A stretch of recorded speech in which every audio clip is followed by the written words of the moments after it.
पहले के लोग नदियों और तालाबों में विशेषकर स्नान किया करते थे और जब नदियों और तालाबों में स्नान करते थे तो सूर्य जी को अर्घ्य जरूर दिया करते थे।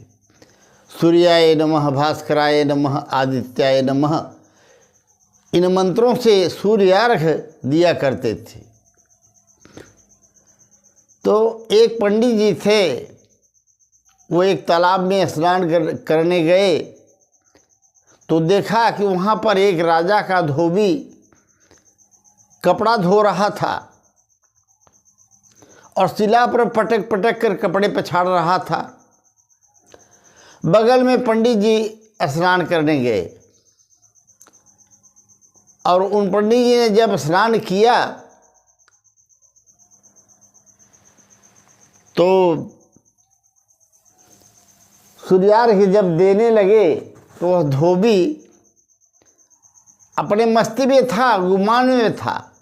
अच्छा, एक बात कहूँ, एक बार जो बड़े लोग होते हैं, बड़े पोस्ट के लोग होते हैं, वो चाहे राजा हों, अधिकारी हों, मंत्री हों, संतरी हों, खंत्री हों, कोई भी हों, एक बार आप उनसे मिलना चाहें या बात करना चाहें तो हो सकता है हो जाए, और उनका स्वभाव कुछ विनम्र भी मिले। पर ये जो उनके नौकर होते हैं, इनका अभिमान सातवें आसमान पर होता है। अब वह राजा का धोबी था, इसका उसे अभिमान था। उधर पंडित जी स्नान कर रहे थे, ये अपना कपड़ा और तेजी से पटक पटक के धोने लगा। पंडित जी ने स्नान किया और जब सूर्यार्घ्य देने लगे तो वो कपड़े जब पटकता था तो उसके छींटे जा कर के पंडित जी के अंजलि में पड़ते थे। अब क्या करें, वो सूर्यार्घ्य दे रहे थे, अब दूषित जल जा रहा था, पंडित जी समझ भी रहे थे। अब सूर्यार्घ्य दे रहे थे तो उधर भगवान विष्णु देख रहे थे कि ये धोबी तो बड़ा अन्याय कर रहा है, यह थोड़ी देर के लिए रुक भी सकता था, पर इसे बड़ा अभिमान है। उन्होंने चक्र सुदर्शन को बुलाया और कहा, जाओ धोबी के सर को काट करके ले आओ तुरंत। अब वहाँ से सुदर्शन चक्र चला और तब तक पंडित जी यहाँ पर सूर्यार्घ्य दे रहे थे, और जैसे ही अर्घ देकर खाली हुए तो धोबी से जाकर के भिड़ गए और अनाप शनाप बकते हुए, झगड़ा करते हुए उससे गुत्थम गुत्था हो गए। गालियां देने लगे, लड़ने लगे, झगड़ने लगे। इधर जो भगवान का भेजा हुआ सुदर्शन चक्र था वह देख रहा था। अब वो समझ न पावे कि इनमें से कौन सा धोबी है। अरे भाई, जब एक ही काम दोनों व्यक्ति करोगे, दोनों का आचरण एक ही होगा, तो कैसे समझ में आएगा कौन धोबी है और कौन पंडित है। वह वापस चला गया और जो वापस जाने के बाद भगवान ने पूछा तो उसने बताया कि प्रभु, मैं ये समझ ही नहीं पाया कि कौन धोबी है और कौन पंडित है, तो मैं किसका सर काट के लाऊं। इसी वजह से मैं किसी का सर नहीं काटा।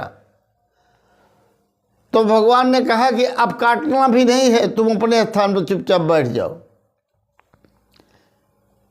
कहने का मतलब क्या हुआ, जब आपके प्रति कोई अनुचित कार्य करे, आपका अपमान करे, आपको दुखी करे, परेशान करे, और उसका बदला आप स्वयं ले लेते हैं तो भगवान चुप हो जाते हैं।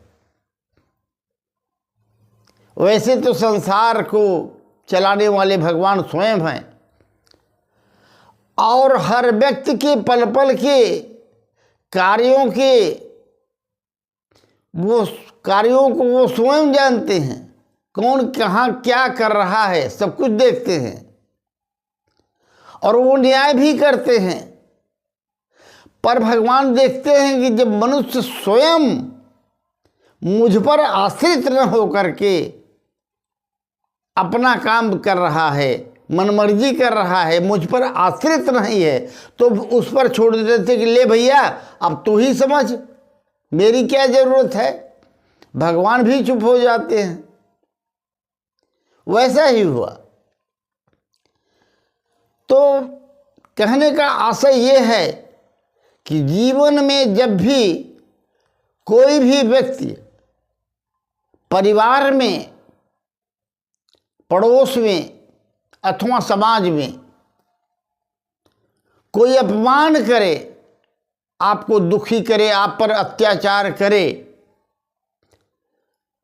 तो आप सबसे बड़ा गुण क्षमा का प्रयोग कीजिए, सुखी रहेंगे आप। और जब आप क्षमा का उपयोग करेंगे, स्वयं कोई प्रतिकार नहीं करेंगे, तो उसका बदला भगवान लेंगे। उस कर्म का फल भगवान उनको देंगे। पर मानव स्वभाव है कि हम तत्क्षण बदला लेने के लिए तैयार हो जाते हैं। इसीलिए परिवार में बहू, बेटे, सास, ससुर इत्यादि में कलह जब होता है तो वहाँ आप समझ लीजिए कि किसी न किसी में इस क्षमा नामक गुण का अभाव होता है। हम क्षमा नहीं करना चाहते, तुरंत का तुरंत बदला लेना चाहते हैं। तुमने मुझको ऐसा क्यों कहा, मैं क्या तुमसे कम हूं, मैं क्यों नहीं बोलूँगा। अरे अगर बहू सास को क्षमा कर दे, गलती मान ले, माफ़ी मांग ले, तो बात वहीं पे समाप्त हो जाएगी। सासू, ससुर अथवा बेटा, सबके अंदर क्षमा मांगने का गुण आ जाए, माफ़ी मांगने का गुण आ जाए, तो घर स्वर्ग हो जाता है। इसी तरह से पड़ोसियों से भी जब हम व्यवहार करते हैं और वो हमारे साथ जो कुछ भी गलत कार्य करते हैं, अपमानित करते हैं, दुखी करते हैं, अथवा समाज में गिराने की चेष्टा करते हैं, अपकार करते हैं, और हम उन्हें क्षमा कर देते हैं, माफ़ कर देते हैं और चुपचाप चले आते हैं, तो फिर उसका दंड उन्हें भगवान देते हैं। और आप जब क्षमा करते हैं तो आपकी आत्मा को तुरंत ही शांति प्राप्त होती है। और जब आप क्षमा नहीं कर पाते, माफ़ी नहीं मांगते, तो आपके अंदर एक द्वेष की ज्वाला जलने लगती है और जलती रहती है, जो आपको दुखी करती है। तो इन सब से बचने के लिए आवश्यकता है क्षमा जैसे गुण को अपनाने की। आप जरा सोचिए, जब दुर्योधन द्रौपदी की साड़ी उतार लिया, बीच सभा में उसको नंगा करने का प्रयास किया और द्रौपदी का अपमान हुआ, कड़वा घूंट पीना पड़ा। उस समय अगर दुर्योधन अथवा कोई सभासद, गांधारी, धृतराष्ट्र माफी मांग लेते तो शायद हो सकता था कि महाभारत का जैसा युद्ध टल जाता, जिसमें अनेकानेक करोड़ योद्धाओं का रक्त बह गया, कितनी विधवाएं आंसू बहाने पर मजबूर हो गए, कितने बच्चे अनाथ हो गए। पृथ्वी वीरों के रक्त से लाल हो गई। इससे बचा जा सकता था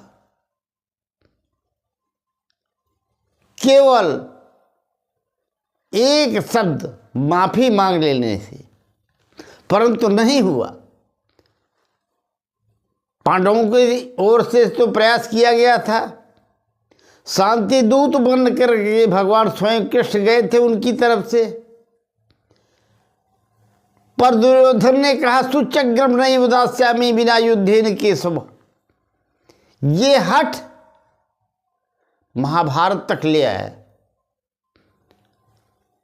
और इसी तरह हम अपने जीवन में जब देखते हैं